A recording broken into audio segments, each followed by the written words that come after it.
All right, let's jump right in. Today, we're going to explore the story of a woman who made a choice so radical, it kind of challenges our whole idea of what a successful life even is.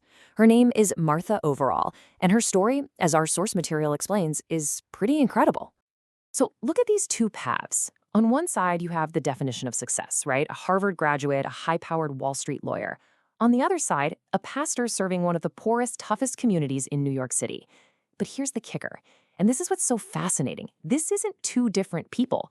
This is the same person. This is Martha Overall before and after a life-changing transformation. And that, of course, leads to the big question. Why? Why would anyone trade a life of wealth and prestige for one of real day-to-day hardship? Our source material actually offers a powerful answer, so let's dig in and see if we can understand it. To really get her decision, we first have to understand the world she chose to step into. We're headed to the South Bronx, to a neighborhood called Mott Haven. Our source text actually points to Jonathan Kozol's book, Amazing Grace, to really paint the picture of this place. The numbers themselves paint a pretty stark picture. You can see the community is mostly Hispanic and Black, and it's known as one of the most impoverished districts in all of New York City. But, statistics only ever tell part of the story. The day-to-day reality there was just incredibly tough. We're talking about a community struggling with deep poverty, a drug epidemic, an AIDS crisis, and just shocking levels of violence. The local hospitals were completely overwhelmed, and the people who lived there had this powerful feeling that they'd just been forgotten, abandoned by the rest of society. This quote from a young girl from the neighborhood, it just hits you right in the gut. People are tired. There's no hope. That really captures the exhaustion, the despair that was in the air. This is the world that Martha Overall walked into. So, how do we start to make sense of her choice? Well, the first explanation our source offers is this idea of living what it calls a beautiful life. Now, what does that mean? A beautiful life here isn't about having nice things or being comfortable, not at all. From this theological point of view, it's about deliberately crossing social barriers. It's about going from a place of privilege to a place of pain, to bring a message of hope into the darkness. This whole idea is pulled from this line in the book of Romans. The beautiful feet belong to the people who are willing to walk into the difficult places for others. So in this view, what Martha was doing wasn't just charity work, it was a beautiful act of stepping into a wounded world. But that's just scratching the surface. This idea of a beautiful life is really just the first layer. The source says there's a much deeper, a much more powerful motivation at the very heart of what she was doing. And that brings us to the core concept of this entire explainer, the idea of living a sacramental life. This, right here, is presented as the central reason for her unbelievable commitment.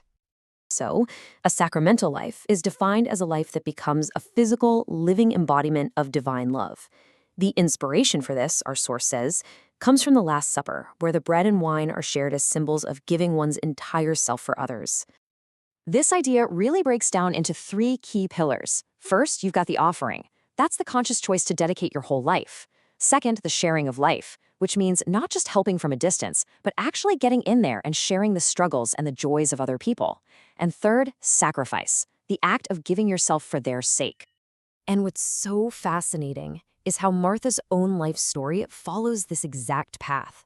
She started on Wall Street, a world away.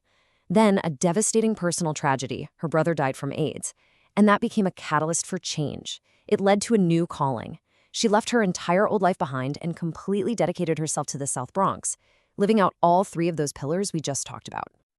So this brings us to what her work really means, according to the source. It flips the script on sacrifice. It's not seen as a loss, but as the very foundation for a life that is truly meaningful. And you see this philosophy in her everyday, practical actions. The text describes her doing things like mopping the church floor, taking sick people to the hospital, comforting families who were grieving. Now, these might seem like simple chores, but in this framework, every single one of those actions is a piece of her living sacrifice, a direct expression of that sacramental purpose. When you compare her two lives like this, the contrast is just huge, and it goes so far beyond just money. Her focus shifted from financial gain to human connection. Her environment went from corporate success to community survival, and the ultimate reward, it wasn't wealth and prestige anymore. It was what the source calls a sacramental purpose. A final passage that the source brings up really frames this kind of hard work. It's about this belief that despite the daily grind, the exhaustion, the feeling that you're not making progress, a life of service has this lasting and powerful meaning, a belief that the work is ultimately not in vain. And so Martha's story really leaves us with a big question to think about. Is success measured by what you manage to get for yourself, or is it measured by what you give of yourself for other people? What truly defines a successful life?